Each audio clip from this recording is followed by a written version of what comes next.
आता आपल्या आवडत्या मालिकेचे संपूर्ण भाग मालिका प्रसारित झाल्यानंतर लगेचच पाहू शकता फक्त सन नेक्स्ट वर. भारतातील प्रेक्षकांसाठी मोफत सेवा. मैत्रीला एवढा त्रास दिलास तरीही तिने तुला परत बोलून घरात ठेवलं, राहायला जागा दिली. आता तिचा हेतू चांगला आहे की वाईट हे मला माहिती नाही, पण तू सांभाळून राहायला हवंस असं मला वाटतं. अजूनही तुझ्या मनात मैत्रीबद्दल संशय आहे? एवढ्या लवकर कोण माफ करतं का ताई? ज्यांच्या मनात काही पाप नसतं ना रॉकी, ती माणसं माफ करतात. आणि मैत्री त्यातलीच एक आहे. तिच्या मनात कधीच कुणाबद्दल कायमचा द्वेष नसतो. अरे तिच्यावर तुझा एवढा विश्वास आहे म्हटल्यावर मी काय बोलणार ना.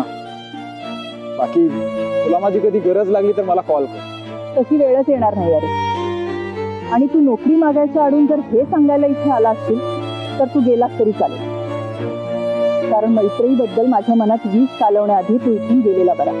खरं तर माझ्या नोकरीचा आणि मैत्रीचा विषय निघाला म्हणून आपण नको त्या विषयावर बडबडत बसलो. खरं तर तुला वाढदिवसाचं काय गिफ्ट हवं होतं हे मी विचारायला आलो होतो. जे काहीतरी गिफ्ट घेतलं असतं त्यापेक्षा तूच सांग तुला काय हवंय. माझ्यासाठी माझ्या आयुष्यात मैत्रीसारखी मैत्रीण येणं हेच मोठं गिफ्ट आहे. त्यामुळे आता मला कुठल्याच गिफ्टची गरज नाही.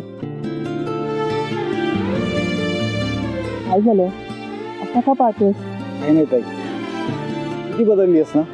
म्हणजे सख्या भावापेक्षाही तुला मैत्रीचा विश्वास जास्त महत्वाचा वाटतो. कारण तो तिने कमावलाय आणि तू गमावलायस. रॉकी, विश्वास कशाला म्हणतात हे जेव्हा तुला कळेल ना, तेव्हा तू सुद्धा मैत्रीचा आदर करशील. आणि तेव्हा कदाचित आपण दोघं पुन्हा नव्याने भेटू. पण आता तू जायला हवंस, मलाही उशीर होते. बाय. बाय ताई.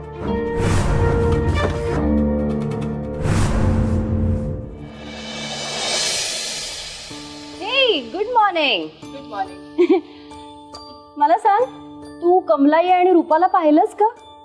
आज राघवेंद्र सरांची पुण्यतिथी आहे, म्हणून दोघी सामान आणण्यासाठी मार्केटमध्ये गेले. मला आज उठायला उशीर काय झाला? या दोघी गेल्या पण? हो, आज जरा लवकरच घराबाहेर पडले. काही खाऊन गेल्या का? कारण मला कळत नाहीये नीट. अगं, त्यांना भूक लागली तर बाहेर काहीतरी खाऊन घेतील ना त्या. नाही, त्या दोघीच असल्या ना की खात नाहीत बाहेरचं सहसा, म्हणून काळजी वाटते. मैत्री, अगं तू काम करणाऱ्या लोकांची पण किती काळजी घेतेस. नाही, त्या जेवढी माझी काळजी घेतात ना त्याला तोड नाही खरंच. आणि मला कधीच त्या अशा बाहेरच्या वाटत नाहीत.